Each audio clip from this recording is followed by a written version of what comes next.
Today I'm going to show you a supernatural thriller film titled Death Note. Sit back, relax, and enjoy. In a high school in Seattle, Washington, we meet Light Turner, who happens to be charging other students for doing their homework. All of a sudden the weather changes, and a strong breeze blows over the entire courtyard. At this moment a mysterious, worn-out, leather-bound notebook literally falls out of the sky. Light is the only one that sees the book. He picks it up and turns it over, revealing its title, The Death Note. Immediately, it begins to rain, and everyone scatters and rushes to shelter. While running towards the school entrance, Light witnesses the high school bully, Kenny Doyle, attacking another student. Light tries to stand up to Kenny by antagonizing him, but that ends badly for Light. After being found by one of his teachers, he ends up in the principal's office. He finds out he is in trouble, because the teacher that found him also discovered all of the homework he had been selling to the other students. He ends up in detention, and the teacher monitoring him heads out for a moment, leaving him alone in the classroom. He decides to take a look through the Death Note and reads the first pair of rules stated in the book. Rule 1 states that the person whose name is written in the book shall die, and the second rule states that the person writing the name should also know the face of their victim. Light is then interrupted by a sudden power outage, and then spooked by the shattering of glass behind him. He goes to check it out and encounters an 8 feet tall, freakish, demonic-looking creature. Everything in the room is then violently tossed around by some supernatural force that also shuts the door, trapping Light inside. He takes cover under the teacher's desk before it is pulled away from him. He encounters the demon again, but this time it speaks to him in a coarse, deep, menacing voice. It tells him to look out of the window, where he sees Kenny bullying another student. It encourages him to help her by writing down Kenny's name in the book. Then it persuades him to write down a cause of death, and Light decides to write decapitation. He then witnesses a buildup of minor events that cause a chain reaction leading to Kenny's gruesome end. He is horrified by what he saw, and the fact that this is even possible. The demon then disappears. That evening, Light is having dinner with his dad, Police Detective James Turner. They talk about Kenny's death and Light's detention, and then the conversation leads to an argument. Light is angry at his dad for letting his mom's killer get away with her murder after running her over and paying his way out of facing justice for his crime. He goes up to his room, where he meets the demon once again. This time it tells him its name, Ryuk, and that it is a death god. Ryuk explains to Light that, with the note, he can also influence his victims, meaning he can control or compel them to do something against their will before they die, but only for 2 days. Light then writes down the name of his mother's killer, Anthony Scommel, and Anthony dies shortly after at a restaurant. In the school gym, Light meets Mia Sutton, a girl he has a crush on, and decides to tell her about the Death Note. He tries to introduce her to Ryuk, but learns that only the keeper of the note can see or hear him. So, to convince her of its power, he goes onto a local live crime website and finds a hostage situation being broadcast. He kills the criminal, James Brody, right after compelling him to perform a military salute, and shows Mia what he wrote right before Brody died. She is now convinced of the note's power. They both decide that they will use the Death Note for good by ridding the world of evil and corrupted dictators, criminals, and so on. They use the name Kira, which is Japanese for killer, to represent their killings and also to throw off any investigative authorities from searching and tracing them in Seattle. Kira begins to grow rapidly in numbers of supporters and even worshippers over the span of their killings. One mysterious genius detective, who goes only by L and always covers his face in public, catches onto them. He deduces that Kira must be a police officer, or someone with access to the police database in Seattle. While researching the origin of Kira activity, he had discovered that before Kira's initial attacks there was the case involving James Brody.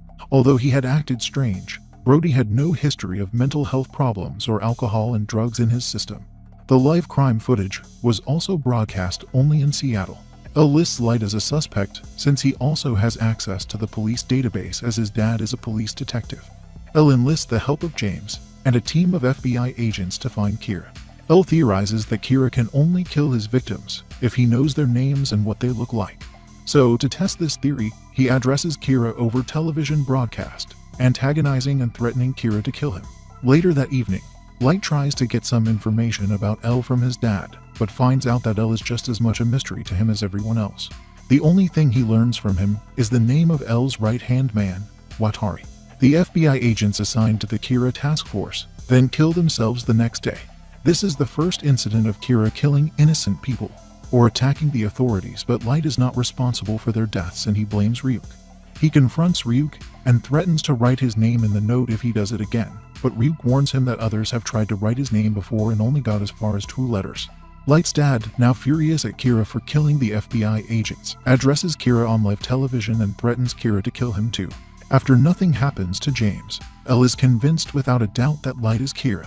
L confronts Light at a cafe and tells him that he knows that he is Kira and he will soon prove it.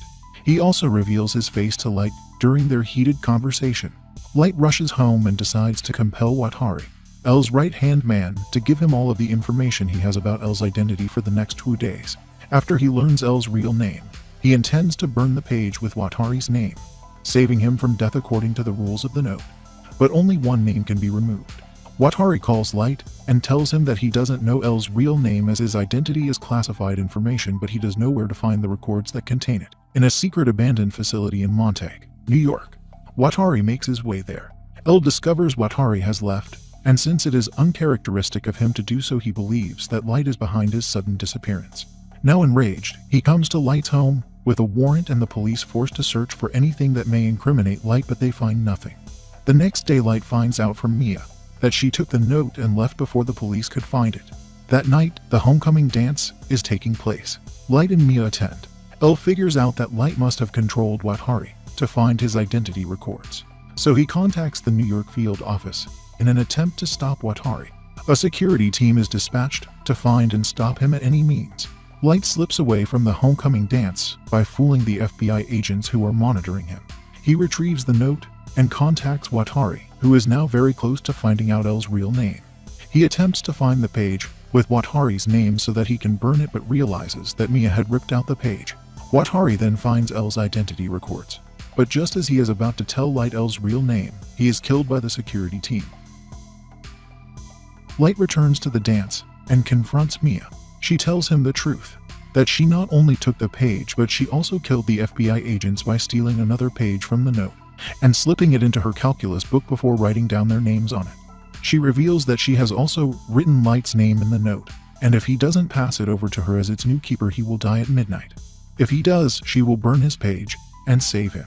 They agree to meet at the Ferris wheel. After finding out that Watari has been killed, L loses his mind and goes on a manhunt after Light. At the school, Light takes a moment to write down some names of local registered offenders, but it isn't clear what for. He then tries to escape L, who eventually catches up to him in an alley. A civilian unintentionally interrupts them. L tells the man that Light is Kira, but he is a Kira supporter, so he helps Light to escape by knocking out L. Light meets Mia at the Ferris wheel. When they get on it, he tries to convince her not to take the note and to run away with him instead, but she takes it anyway. She realizes that he wrote her name inside before he left the school. The Ferris wheel then mysteriously collapses, and we see that Ryuk is actually the force behind this. Light and Mia then fall off along with the death note. She strikes the shoreline and dies instantly while Light lands in the water along with the death note. L then arrives and witnesses the page with Light's name float into a bonfire and be destroyed. An unknown old man retrieves and takes the note away. Light has now been in a coma for 2 days, and 4 new Kira killings have taken place during this time.